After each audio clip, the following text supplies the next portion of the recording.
And we are live.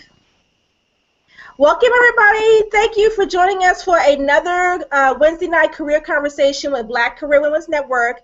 I'm Sherry Sims, founder and CEO of Black Career Women's Network. And welcome to tonight's Google Hangout, which is part of our Reset Your Career in the New Year series. And this is week 3, so thank you guys for joining us. I want to share with everyone, anyone who is viewing for the first time and you're not a member, please join us at bcwnetwork.com and become a member.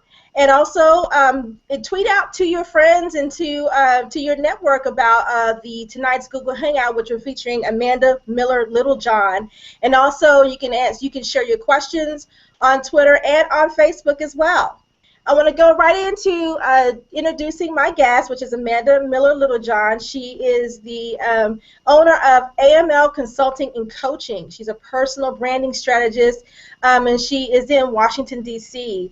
Amanda is a well-renowned speaker, a trainer, and a coach, and she is sought after for a lot of different companies, and she also is a contributor to Black Enterprises as well. She also has something called the branding box. Amanda, show your branding box. I'm so excited about this branding box.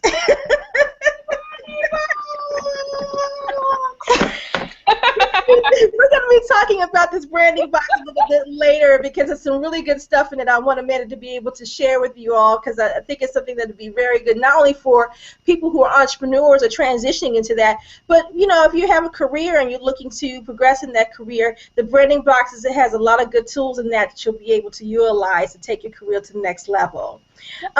I'd like to also let you know that Amanda Miller Littlejohn also is a BCWN career mentor. So you can also ask her questions through our website. Ask her any kind of career-related question that you have. So I had to make sure I mentioned that too, that she also is a part of our network and she is a career mentor too. Let's go ahead and get started. I want her to talk about our subject tonight, which is managing your brand like it's your business. So not everyone wants to be an entrepreneur, and there's nothing wrong with that. It's okay that you have a career goal and you aspire to achieve something within the workplace. But how do you brand yourself? And that's what Amanda's going to talk about tonight and give us some savvy tips and tools just how to do that. And that way you can see yourself make some true progression and accelerate in the career choice that you have. So one of the things I want to do is let Amanda introduce herself, share with us some things about how AML Consulting came about, the branding box, and how she talks about pursuing your passions and what all that means in terms of branding. So without further ado, Miss Amanda, take it over, lady. Oh, thank you, Sherry. Well, first of all, thank you for having me, for the invitation to share with you and with your network. I'm so excited to be here, and I'm so excited to be of service to Black women who are trying to get their careers moving. This is wonderful work that you're doing, so kudos to you, and kudos to all the ladies who are joining us this evening. In terms of me and how I guess, evolved to become a personal branding coach, I started out prior to personal branding, I was just doing PR for organizations and leaders. And even before that, I was a journalist, a print journalist, because I'm a writer first and foremost. And when I was doing PR, had my own company, working with clients, and building my brand through doing trainings and all sorts of events around social media, particularly, and how people could use social media to get the word out about their businesses. Mm-hmm. I started to get a lot of inquiries from individuals who were not running huge companies, but they had an idea, a service, some small thing that they wanted to share with the world in a bigger way. And they would approach me for support and for marketing ideas. And at the time, my business was not set up to service individuals in that way. But, after I heard so many times that it was needed and there was a demonstrated need for that audience, I decided to create a way to serve them. And last year, well, actually 2013, I really got intentional about serving that market full time instead of kind of waffling back and forth. And now it's the focus of my business and the work that I do. So I still do PR, but the bulk of my business and revenue comes from the individual coaching and the way that I support my individual clients. And so, as you said, I like to help you build your brand, pursue your passions, and package your genius, because I believe everyone has a genius. And if you do have an expertise, especially that you can monetize or you want to monetize, and you, especially those people who are having like money troubles, if you have something to share that we can monetize, I just feel like it's criminal to not do that. And so I'm just really excited about helping people, especially women, really get out there and earn an income from their knowledge and their gifts. Well, I love what you do, and I think that your brand is so sharp and your message is very clear, in terms of how you present it and what you do. And I could definitely see how someone could take that and utilize, really having turning a brand themselves into a brand in the workplace of some sort.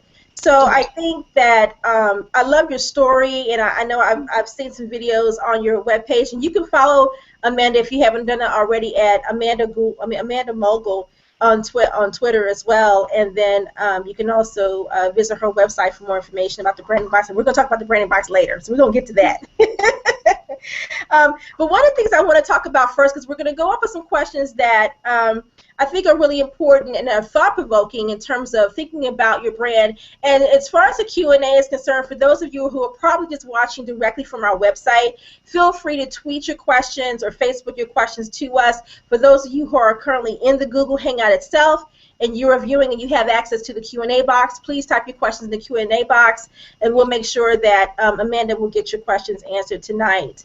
So let's start. The one question I want to start out with first, Amanda, is how to identify what your personal brand is. So how can someone in the workplace, regardless of their career, really identify with what their personal brand is? How do they know what they stand for? Right. I think especially for women who are first starting out in the career, and I speak to colleges and universities a lot, and I see that just as kind of a cautionary thing, a lot of times people just starting out rush to develop the personal brand, and my personal philosophy is that, the beginning of your career in your 20s is really for exploration, right? It's about exploring what makes you come alive, what you like, what you're really good at.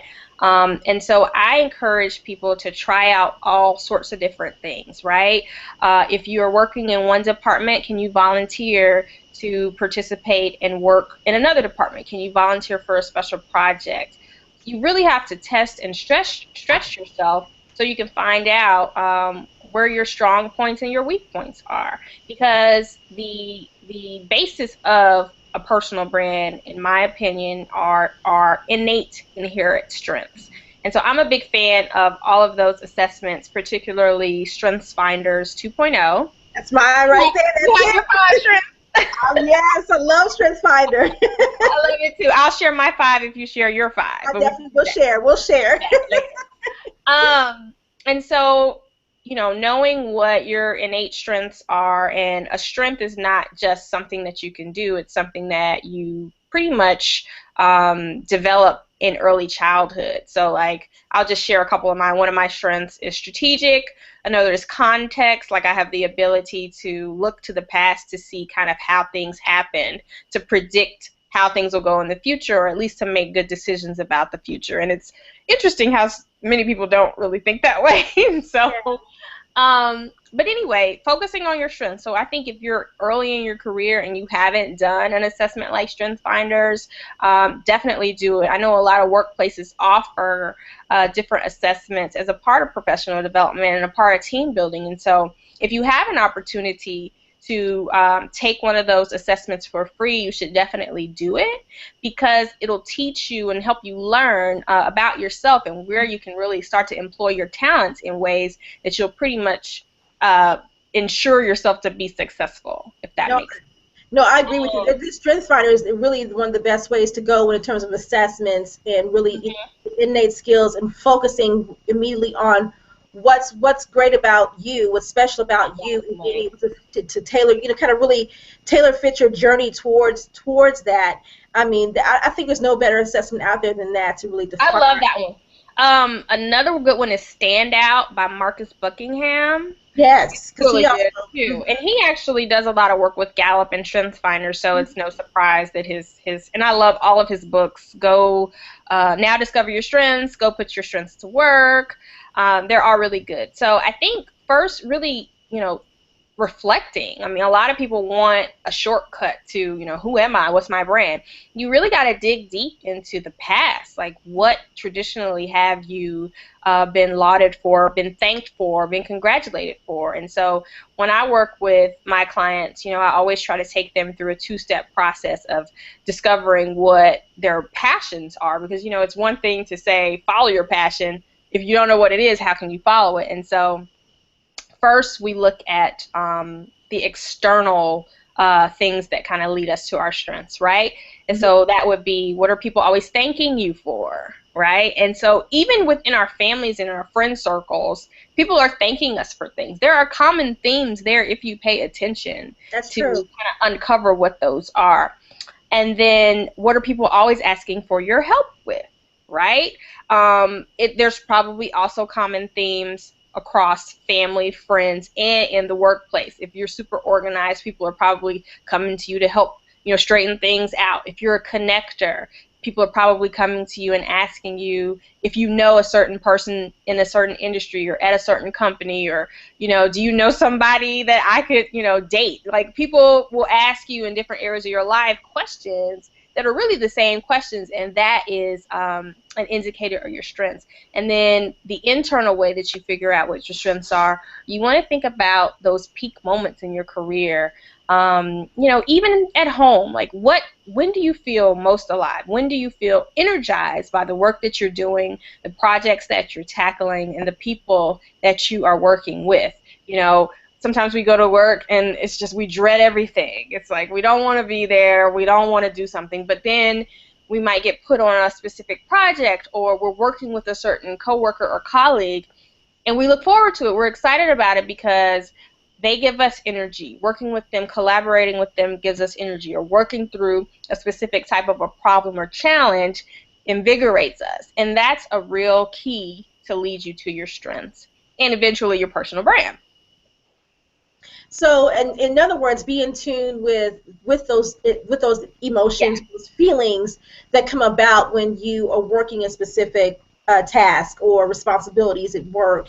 The ones that make you feel alive, minus the ones that are taking really draining, making yes. Yeah, that is so true. That's so true. And sometimes I think that if we're in a role that's not necessarily the right role, but there's something about, there may be a specific task in that role that you enjoy the most.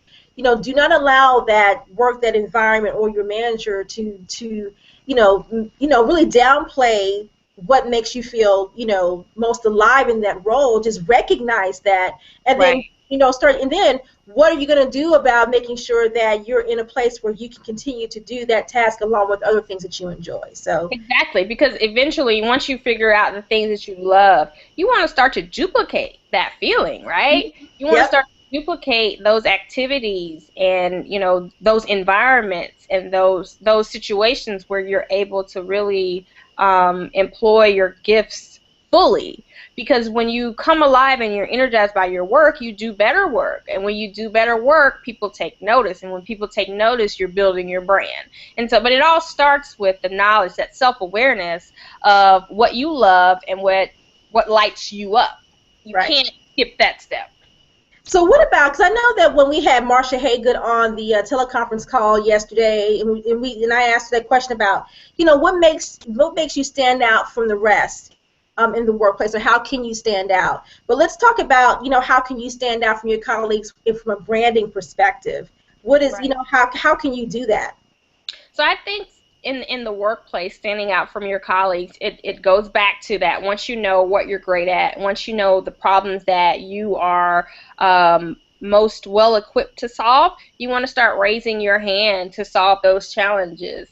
You want to start raising your hand to participate in opportunities where you can, use those strengths. So for instance, if you love online social media, etc., and that's not necessarily your job, like maybe you can support an event that your company is doing and volunteer to live tweet or to share your online gifts, just to share them and just to kind of be visible and to be engaged. I think the biggest thing that especially Black women do in the workplace is we work, we keep our heads down. We work hard, right? We work hard when we think that working hard is enough, that we'll be noticed because we were working hard. And that's not necessarily the case.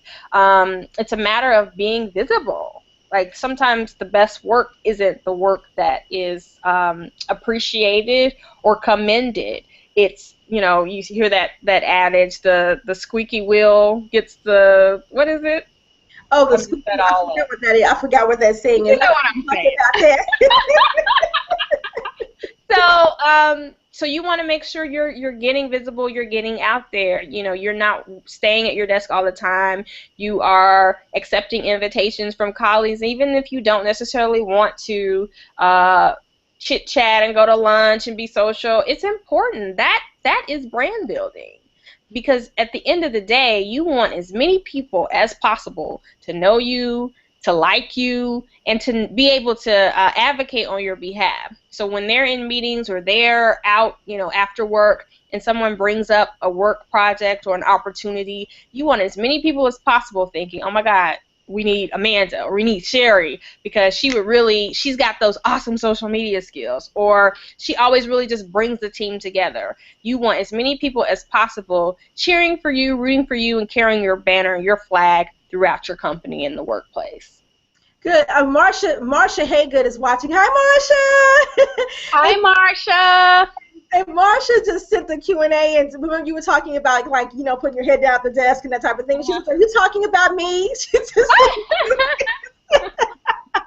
He's not doing. I don't believe it. Not for a day. Of course not. We know better coming from Marsha. We also have someone else who said gets the oil. So I guess she was just talking about just kind of. Oh, the squeaky wheel gets the oil. Yes, that's right. Thank you for that off the mark, because we were like, we couldn't figure out what the last part was. I just knew it was something about a squeaky wheel. It was something else, so thank you for that. What are these questions? I want to see all the activity. You have to click on your Q&A box. On the right box. Yeah. Yeah. Sorry. I want to be a part of all the action. Where is it? Oh no. Okay. Oh, I see it. Good. She has another one. Oh, and Jacqueline says yes for the squeaky wheel. Well, it looks like Off the Mark IP Solutions. Next time, put your name in there so we can make sure we say your name. But she says, I struggle with being visible. This year that's Connie. Connie, say your name, Connie. But she says, I struggle with being visible. This year, I made it a priority to attend more events and meet new people. And that's good. Yes. I mean, that's really good. Go ahead and comment on that for her, Amanda. Oh, just in talking. Okay. I'm like ready to type because I see some words over here. That's all right. Okay. I'm a Google Hangout newbie. Yeah, so it's so critical, and especially for those of us who work in workplaces that are not all Black or majority Black. Like you may be out of your social comfort zone, but you're awesome, and people need to know you and know who you are. And I think that once they get to know you, they will love you, and of course, like I said, carry your flag. But it's so important. It's something that I find myself repeating a lot when I'm talking to people who are not entrepreneurs, but they do work in an organization. How do I get promoted? How do I move up? How do I get from entry level to mid level, or from mid level to the next level? I want to be a manager.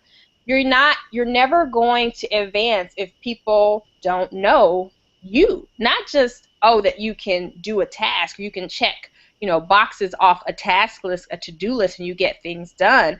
But they want to know, it becomes much more nuanced once you move up from just that entry level, right? Because it's more about how you work with people. Right. At the end of the day, it's people management. It's how do you work with conflict? How do you resolve conflict? How do you communicate? You know, are you effective at delegating? Are you effective at communicating what's happening and keeping people apprised of what's going on? Do people like you? Do they respond well to you? Do they listen to you?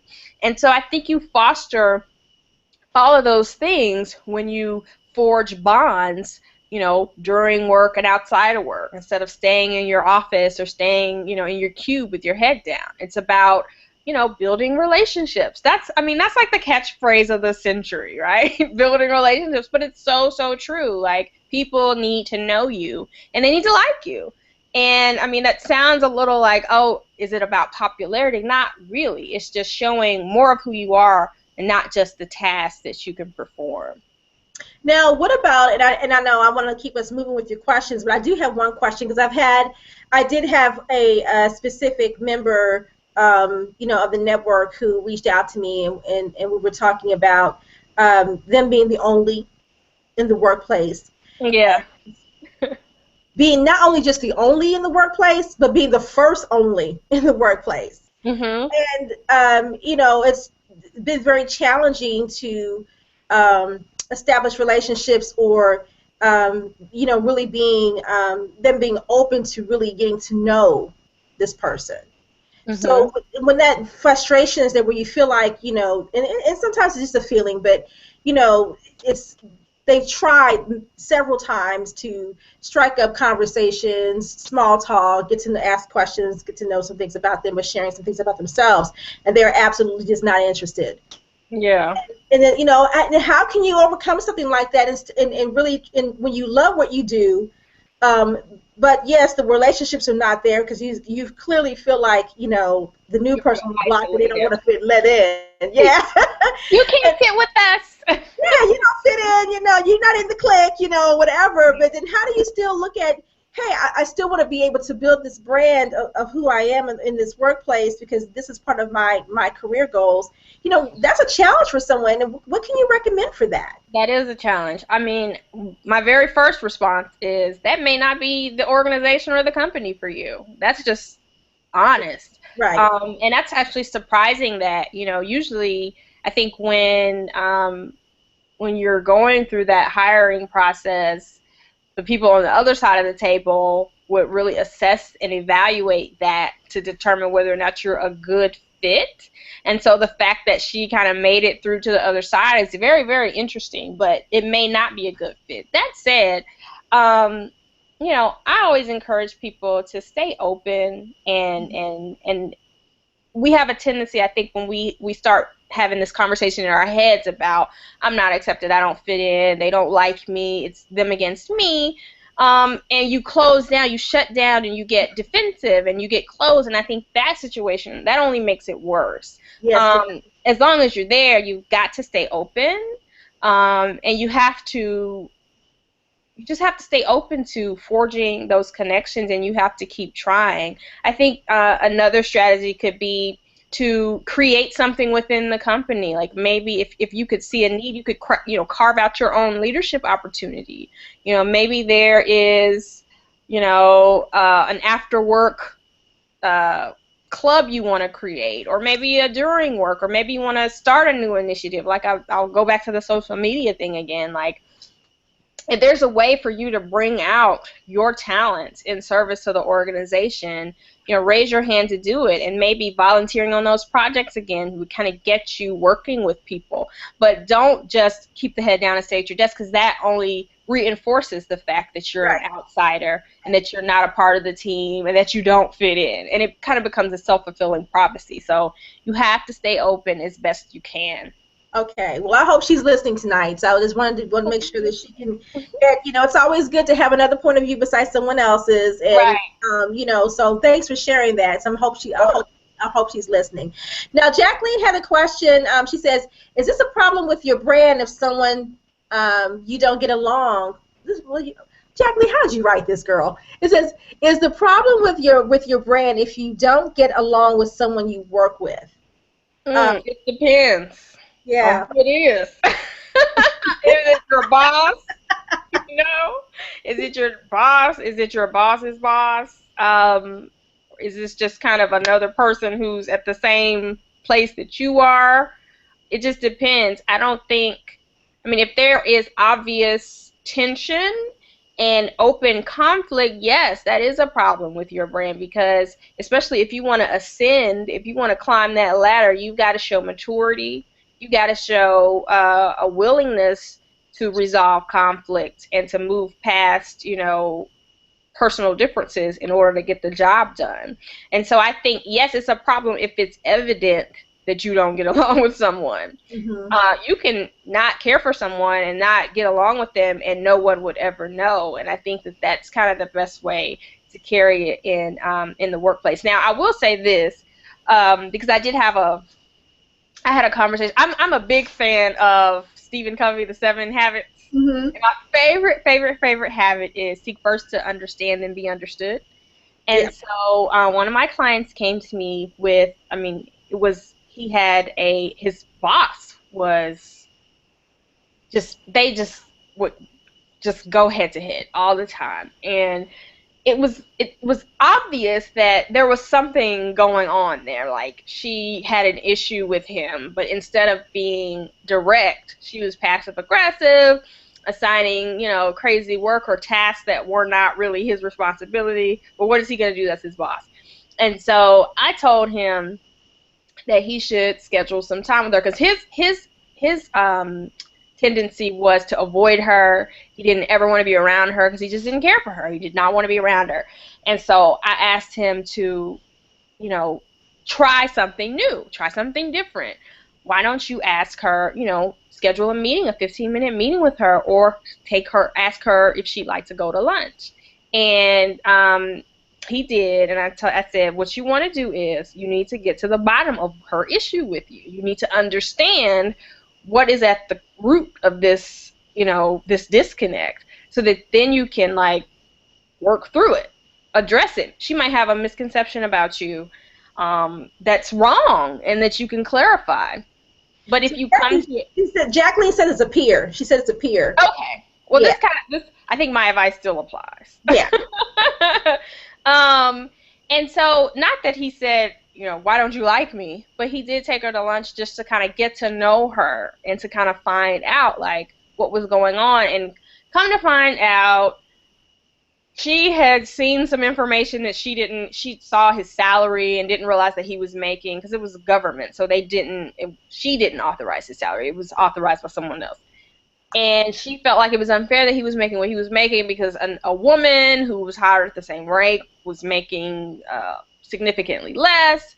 And ended up, they kind of talked through it. They never became best friends, but they had an understanding. He had an understanding of, where she was coming from, and was kind of able to give her some clarity. And it just kind of cooled the air, because it was tense. It was really tense, and it was visible, to other people. And so he was able to kind of create that a safer space with her, and things were smoother from that point on. I mean, he didn't stay there that much longer, but it did get better after that point. So I think that if you do have an issue with someone, they may not be the person that you want to, talk to, hang out with, what have you, but I would at least attempt to have a conversation just to kind of clear the air, so that you can at least be on good terms and work together effectively. Well, Marsha had made a comment. She says, Marsha, hey, good. She says, you do not have to like everyone you work with. Don't be distracted by people that try to throw you off course. And this is true. And then Makita Matthews. Hi, Makita. Thanks for watching. Makita is our Columbus Network leader here in Columbus, Ohio. And her question is, going off of Jacqueline's question, what's the first step of reinventing your personal brand when you've not gotten along with your colleagues, or if you find yourself in the them versus me type of situation? I think you just kind of talked about that, didn't you, a little bit? A little bit, yeah. So you want to try to create that buy-in again. And as Marsha said, it may not work. You may not be able to become friends with your colleagues. It may not, go over well. But I think if you at least attempt a fresh start, you try to clear the air and get to a point where, everything is even again, it's helpful. Okay, well, I hope that answered your question, Makita. Seek first to understand, then be understood. Yeah, seek first to, I used to work for a manager who would always say that, seek to understand, seek to understand. I wish he would have put the be, and then, didn't want to be understood on the end of that. It was always, He left out. He left out half of the. he left out half of it. He just wants you Right. to seek to understand, and that was it. Well, let's go on to your next question, which is how to promote your brand inside and outside the company using social media. And I know you talked about this is going to be a type of twofold type of question, but let's Mhm. talk about that. So with social media, I think it's powerful because it's given us a way to connect, unlike we've ever had in history. And but it's also a great kind of way to level the playing field, or to rise above the playing field if other people are not using it. And so I think for people who are really trying to kind of make a name for themselves and get known for their expertise, it's all about what you share, right? You can become known from what you share. And that was actually something that I did early on in my career, when I first started out doing consulting. As I learned about social media, and I had different situations arise with client relationships. I would blog about my experiences. I would blog about what I was learning about social media and PR. I would share helpful resources.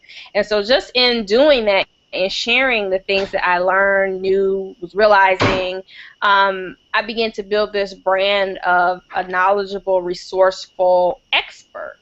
And I think that, for people within the workplace, it does not take a lot of time to share helpful information, share mainstream media articles from your industry, the latest news in your industry, and share what's going on in your industry. If you have a blog, obviously you want to share those as well. And if you want to kind of, I guess, get bonus points from your company, make sure you're sharing things that are new, things that are happening with the company, things that they want the rest of the world to know. And so with social media, it's great, and you can also use it as a professional development tool because there's so many different chats and conversations that are happening that you can participate in and really learn, while you're working. You can follow great people like Sherry, and learn and have a career mentor online. I mean, even if you're not, where you are in Ohio. And so I think that that's a great way to kind of get outside the walls of your workplace, to network and meet new people who are maybe in your city, in your region, maybe across the country. You can build and grow your network just by the things that you share and the people that you follow and the people that you message online. And so it's so, so, so powerful. I can't imagine what our lives would be like without it. I mean, essentially, I think we met on social media. I know we met at a conference in We did. person, I shared but that story. I shared that story yesterday on Marsha Haygood's the teleconference call we did, the Real Career Talk. When I said that how you were following me on social media, but when I came to the Black Enterprise Conference, and I remember I stood up and asked you that question. right. You knew. You were like, yeah, I follow you, and that was our actual first face-to-face introduction. But of course, again, you were familiar, and both of us, because I was following you too. Right. Because following that, and I had it on the calendar when I got the schedule. I said I'm going to that right there because I was already following you anyway. So Right. that's the power of social media, is that So powerful. yeah, it's so powerful. It really is. We've got a question, and I'm going to call. Is it Miss LM? I don't want to mispronounce your first name, so I don't. I'm just going to say Miss LM. But her question is, I currently work from home, or maybe I think she's just sharing this. I think is what she's doing. I currently work from home, so I don't have a lot of outside interaction unless I go out into the public. So what's the best way to brand yourself other than social media? I currently use social media tools and trying to get traffic to my website. I'm curious to find out if she works for herself. She says she works from home, so is that for a company or for herself? But either way, it doesn't really matter. The answer will be the same. So outside of social media, I would say networking, going to events and meeting people in person. The thing about social media is it's just a way for you to connect with people that hopefully you can meet in person anyway. So, we followed each other, and then we met at a conference, and then, our relationship has evolved and we're still in touch and whatnot. So same with that. It could be the reverse. You could go to events, networking events or receptions, happy hours, professional development, learning opportunities, and get involved. I remember when I was really trying to get entrenched in PR, I worked from home because I worked for myself, and what I did was I would go to the PRSA, professional development meetings. I would go to the networking. They would have like a networking reception before the event. I would go to that, meet people, shake hands, and I would tweet during the event. And my tweets were always the best tweets, right? Of course. I mean, I would have them. They would say, can you come to our event and tweet our event? So I would be reporting essentially like a journalist. And so that kind of adds a layer of visibility too, because even if you're shy, you can tweet, and then people might see you later and say, "Oh, I saw your tweets. That was cool. Great to meet you." And so I think mixing it up with social media and the online piece, but you got to get out of your house. You've got to have FaceTime with people if you want them to remember you. I'm not sure what your industry is, but I would definitely at least try to form, especially since you work from home, you don't want to feel so isolated and alone. So you need at least your tribe of people in your industry that you can lean on, just to learn from, to hear best practices, and for the connection and the interaction. So get out of the house, get out there, find some meetups, find some networking receptions, find some professional development opportunities, go to conferences. Mm-hmm. Where you can meet people like, how we met. We don't live in the same space, the same area, but we were at a national conference and met in person. So research some conferences that you can attend where you can expand your network even beyond your region, but make sure you're getting out of the house because you don't want to feel isolated. Yeah, that's true. I mean, that's something, since I've been at home now, that I can get stuck in this office, and sometimes I'll just get on the couch behind me and go to sleep, and then my daughter's in the living room watching TV, and then she's like, what are you doing? Get out. Yeah. So like, you can't get stuck. So I do try to make time to get out at least 2 or 3 times a week for a couple of hours, whether I'm volunteering, because I do volunteer for a nonprofit for a job readiness program that they have, and right. So just getting out and volunteering some of my time and doing some things to kind of stay current and connected in the community that will help too. Absolutely. So the next question we have is, and I think you probably already talked about this a little bit, is what should you be doing to bolster your reputation or build your brand in the workplace? And I know you talked about a couple of things, but anything significant that people should be doing, like as a must or a staple of something they should be doing? I definitely think in the workplace, it goes back to like keeping your head up, go around, walk around, pop into people's offices, say hello, get that FaceTime. I think that's the biggest piece of it, is FaceTime. And where you can, because obviously, you have your responsibilities of your own role, but where you can, see where you can insert yourself into projects that are in different departments so that you can kind of create that, wealth of people who all around the company know about you and know what you do, that you're a rock star, not just within your specific role or department, but in general. Because, if there ever comes a day when they have to choose between you and somebody else, you want as many people as possible singing your praises and say, "Oh, well, we cannot lose Sherry. Like, I need Sherry. Sherry, she helps me do this, or she's awesome. Like, we got to have her. We can't lose Sherry." So just getting out there, meeting people, building those relationships within the organization, and sharing your gifts where you can on projects that you may not have already been assigned to. So in terms of, with that in mind, I know that, let's talk about not using social media. Right. So let's talk about, what are ways that for people who like, oh, I don't like being on Facebook, or I don't understand Twitter, or what's up with this Pinterest, So, I mean, what ways can you brand yourself without using social media for those who just do not want to be bothered with that, but still want to make a brand or a name for themselves in the workplace? Right. So one way you could do it, and I always ask people, and you have to, within certain companies, you do have to find out if you're allowed, like there are there's kind of a chain of command, and you have to get permissions, and certain people have to reach out for you. But speaking, even on behalf of your company, is a great way to do that. So I know within my industry, like those PRSA meetings that I spoke of, they were always looking for people from different companies to come share case studies and best practices and tips and tools on a variety of topics. And so that's a great way, even when you're working within an organization, to share the great work that the organization is doing, as well as your expertise. So I think speaking is huge. And so you'd probably need to talk with your communications manager, or your not manager, director, HR director, just to make sure, like, what's the protocol of you submitting yourself to speak on panels and to speak at conferences, especially if you're speaking, when they do your title, it's like your title and then the company that you're working for. But I think speaking is huge. You said other than social media? That would be the biggest one. Awards also. A lot of times you might be eligible, your team may be eligible, there might be a project that's eligible for some sort of award. I mean, even in all of these cities you hear like the 40 under 40 or the 30 under 30 awards.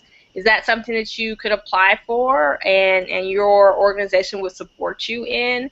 And so I think awards, speaking, and then any media that you could do on behalf of the organization, or just you as an individual expert. But again, you got to get that cleared through your organization if you're going to be speaking and using, the fact that you work for them as a part of the expertise bouldering piece. So. Right. That's true. That's true. And so Connie just wants to know, she says, anyone attending the Black Enterprise Entrepreneur Summit or the Women of Power Summit this year? Yes, and yes, I am. Yes. Well, I will be. I wish I could be at the Women Power Summit this year, but I will be at the Black Enterprise Entrepreneur Conference. Yay! Yeah. So if anyone else is this year, so that's awesome. Yes, that's gonna be fun. That's gonna be a great time. So yeah, and we do have information on the website about both of those. If anyone that's viewing right now would like more information about both the Enterprise Summit, the Women's Power Summit, and then also the Entrepreneur Conference, both the information is on our website if they'd like to view that. All right.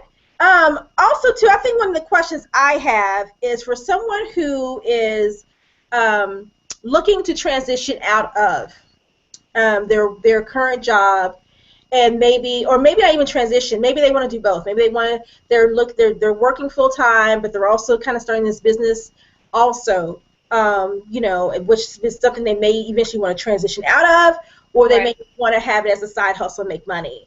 So what are some of your suggestions to them starting up? What type of things should they be thinking about immediately in terms of branding for their side business?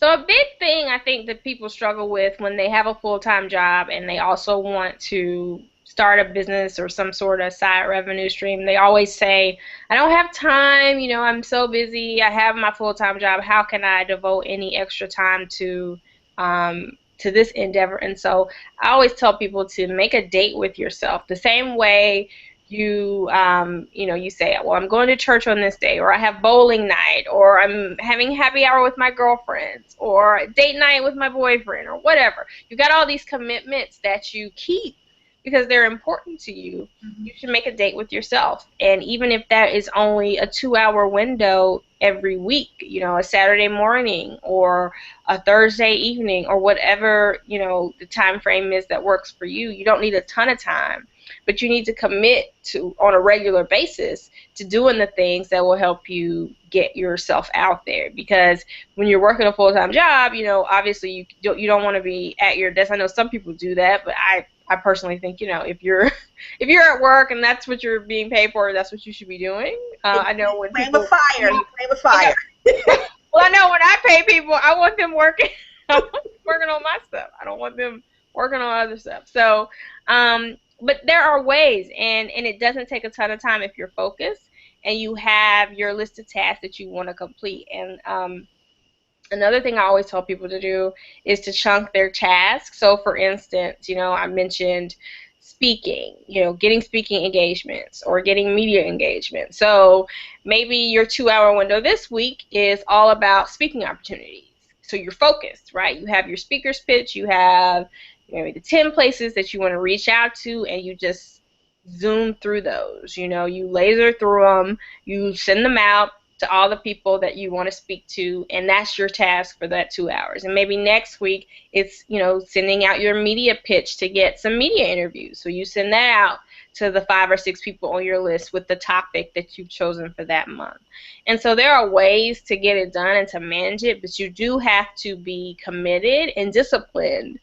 Commit to yourself and make a plan to really use your time effectively.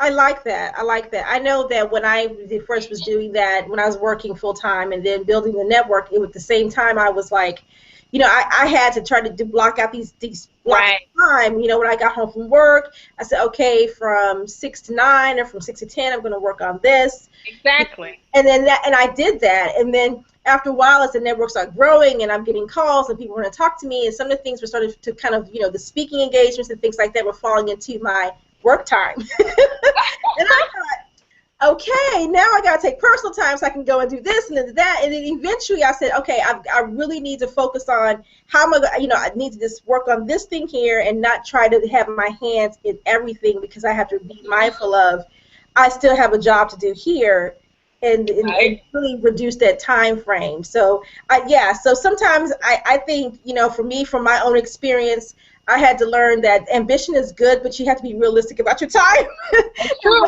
and what you can offer and what you can give until you're open enough to offer more. It's true. And then, sometimes what you have to offer is not necessarily those are like very brand building activities like speaking and media and whatnot. But it may be, some people might have a product, like they have a beauty business and they're making products. So what they're doing in that time is strictly fulfilling, their orders, responding to their customers, replying to emails and that sort of thing. So I see that a lot too, where people might have a product or even a service that they offer on the weekends. And so, well, when are your orders coming in? When are you responding to people and kind of scheduling all those things? So that can be a big activity. But it can be done after hours. It doesn't have to be done during the day. But it's just a matter of you deciding when you're going to work on those things so that you also don't get overwhelmed. I think another reason that we do get overwhelmed is because we haven't set aside that date. We don't make a regular date with ourselves. So when things come up, we're scattering, it's like, let me respond to this, let me do this, let me do that. Whereas if you make that date with yourself, it can wait. It'll just have to wait until the date. Maybe it's every evening, maybe it's once a week. It just depends on whatever you're doing. But I think if you kind of organize your time that way, it just helps you from getting overwhelmed, because this is my time that I'm going to spend on my business or on building my brand, and I'm not going to get stressed out about all the things that are happening. I'll just address that when it's time, when the time on the calendar comes. That's true. So let's talk about the branding box. Oh. Yes. But Amanda has this product that has like taken, it's just like gone through the roof. And maybe she's probably had it for a while. I just know when I actually came across discovering her on social media, I definitely seen it was a very popular product and still is. And the branding box, I want her to share with everyone what it is and really what the purpose is and how you can benefit from the branding box even in the workplace. Right. Thank you. So the branding box is this product here that I actually launched it. It's not a year old yet. So I actually launched it when I saw you at the Black Enterprise Entrepreneurs Conference. So that was when it was born, essentially, to the world. And it is all of my best advice on building your brand. And I say that you can use the contents in the box to work through them to build your brand in 90 days. And it came about because working with people and giving them ideas on how they could get their names out there, and they could land clients, or they could get speaking engagements. A lot of those tactics are the same, and if you can stick to a formula that works, why not do that? And so I wrote down, all the different ways that you can build your brand, the ways that I advise you. And if I were to coach you over a 3-month period, what are the top things that I would tell you? And so I said, let me put them in a resource so that even if a person can't hire me to be their one-to-one coach, they can still access this information because everyone should have it. And so it's a box. And it's funny, I have to pick it up and hold it to show you. It's essentially, you're getting me, your coach, in a box.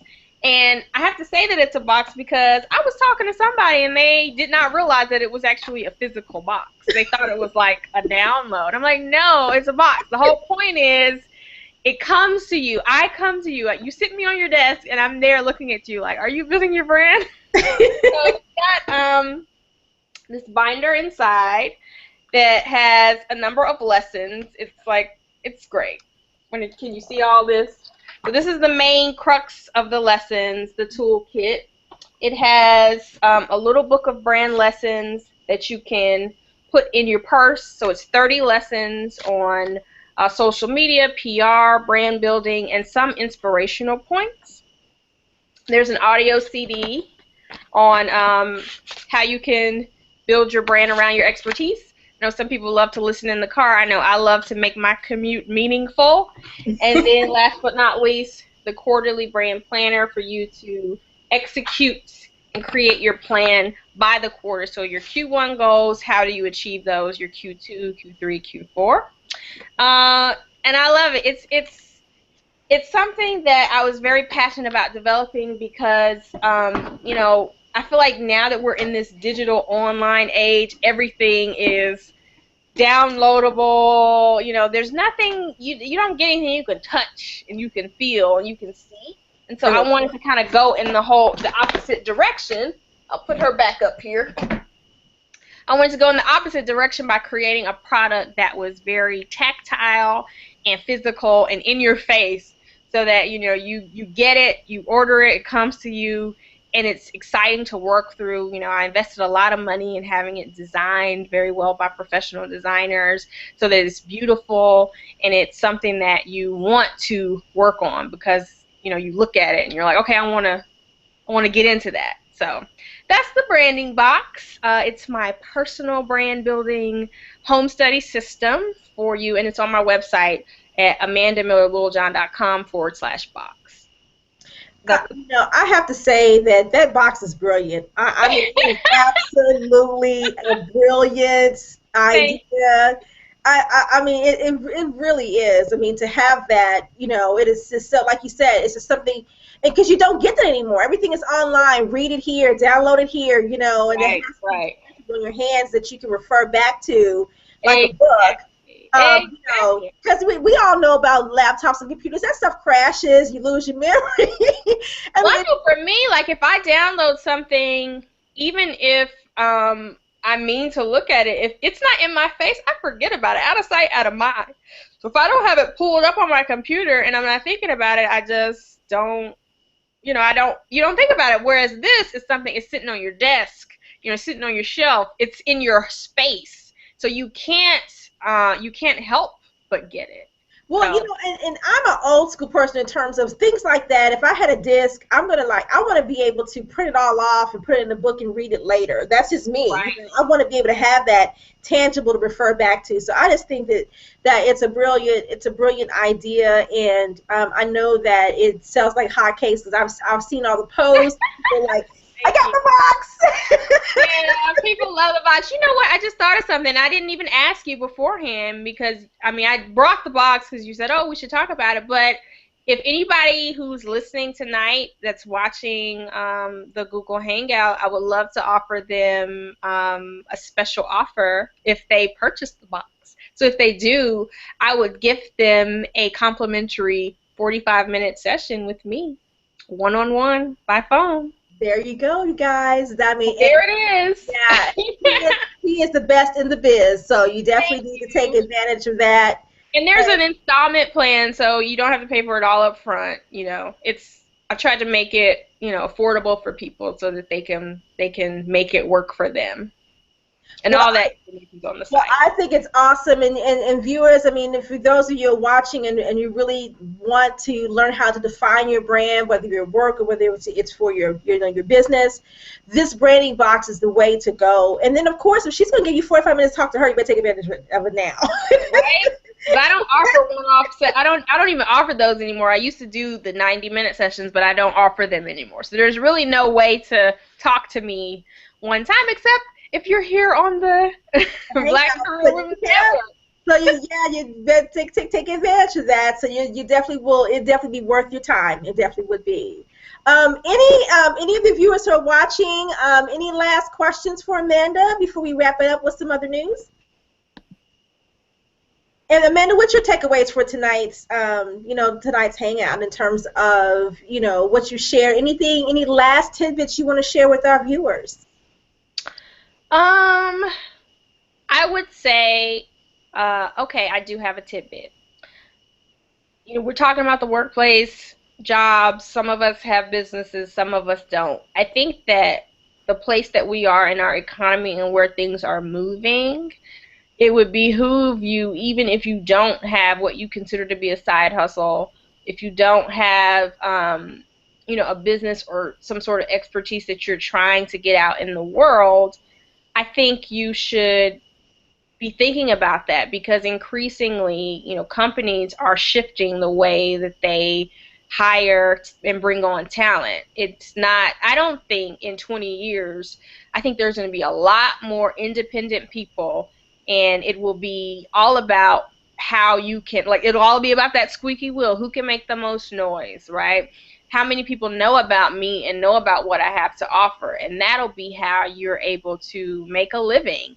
And so even if you enjoy working for an organization, you like being an employee, you need to think about what expertise, what skills can you monetize, because in 15 or 20 years, it may be all that there is, right? I mean, if you just look at the economy, even employers that hire people full-time and have a huge full-time workforce are utilizing more and more contractors, more and more freelancers, more project-based work. So just get ahead of that curve and start building your expertise, building your brand, building the name for yourself, so that even if you don't want to leverage it now and monetize it now, you have it. You have a reputation that you can fall back on. It's almost like, they say get a degree or get a master's to fall back on. I think your personal brand is what you have to fall back on now, right? That's what you will have to fall back on. So build it now. Build it before you need it. Well, I got a couple of comments here. Just wanted to share first that Connie says she loves it, talking about the branding box. And then Jacqueline Twilley, he's a millennial career coach in Atlanta. She says, looking forward to seeing you all, I guess, at the conference. She says she's purchasing her box right now. Yay! Congratulations. And then Marsha Hager says, wow, this sounds like a great product, and she can't wait to see it. Yay!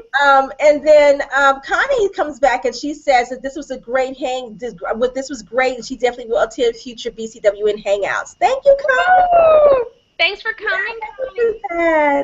Well, I know we've got a couple minutes left. It's 9 o'clock. I want to share a couple of things with you guys before we wrap up the hangout.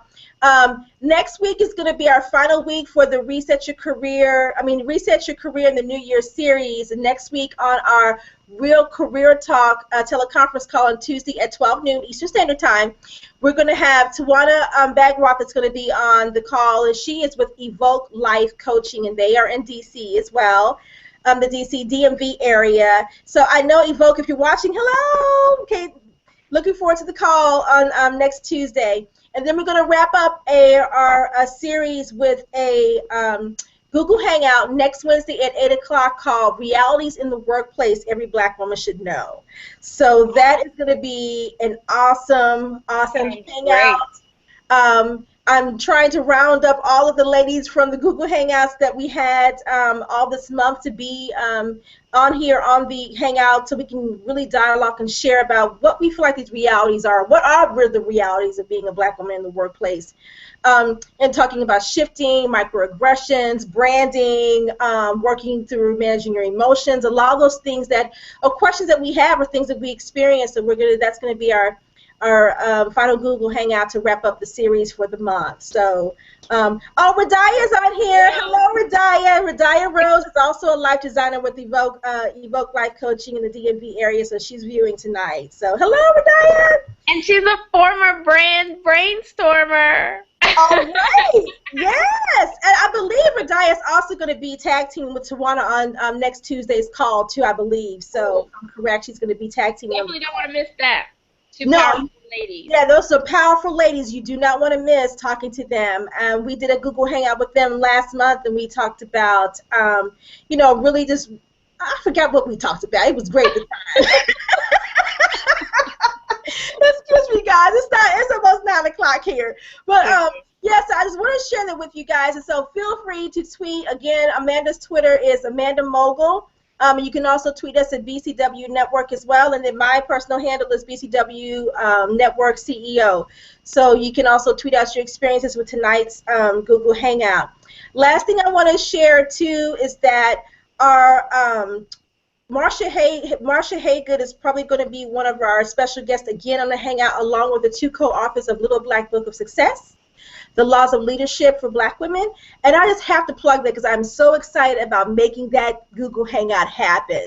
And it's such a fantastic book, and I'll be sharing details about that as we kind of coordinate that, so look for that to be coming soon. And then Radia says, hey, Sherry, yes, I am, and I love Amanda.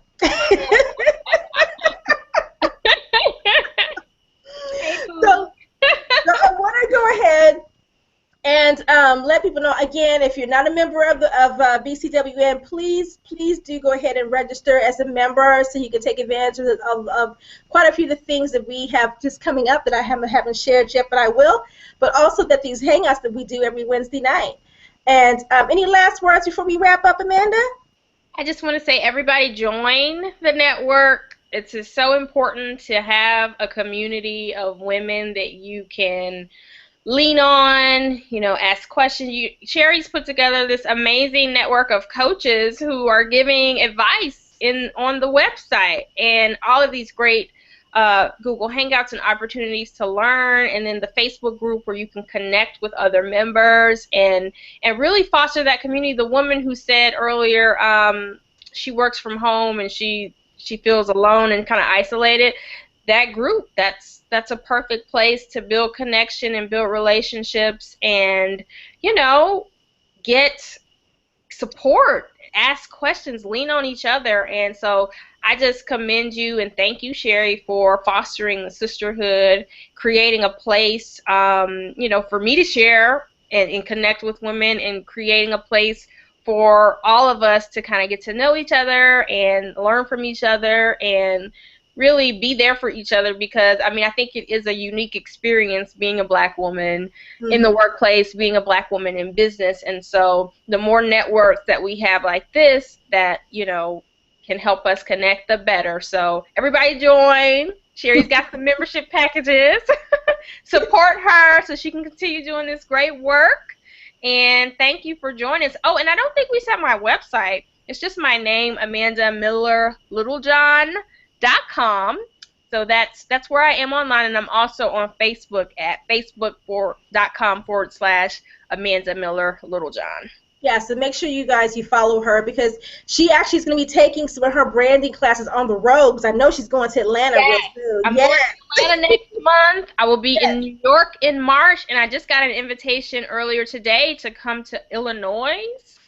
So near St. Louis, they said. So I might be in the St. Louis area later in the spring. So join the Facebook page, sign up for my emails on my website so that you can stay abreast of where I'll be. I'll probably be near you very, very soon.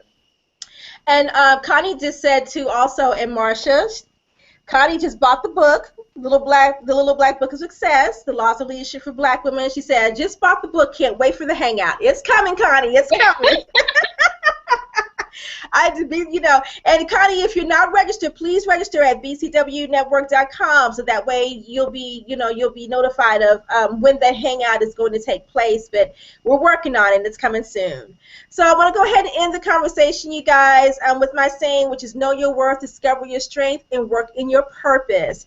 And I hope to hear you guys on the call on Tuesday, and make sure you tune in for next week's Google Hangout. This is going to be a really good conversation. I think a lot of Black women should be in on, is really talking about those realities, because I know we're probably going to hear some things that, and you'll be surprised, some of the similarities in the stories and experiences that we've all had, and we just don't know it.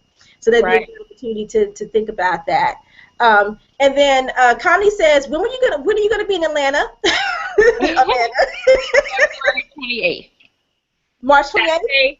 February 28th. Saturday, February 28th. February 28th. There you go, Connie. She's gonna be there. February 28th. All right, so I guess she says she's registering now. Okay, we're going to go ahead and wrap up, you guys. Have a good night, everybody. Thank you for viewing. This Google Hangout will be available for replay probably in an hour or so it'll still be available on our website for those of you who are viewing on bcwnetwork.com, and then also it will be available to view on YouTube as well. So we will talk to you guys next Tuesday on our Real Career Talk, Real Answers with Tawana and the Evoke Life team. Have a good night. Amanda, stay on the call. Stay on the hangout. I will. Good night. Good night, everybody.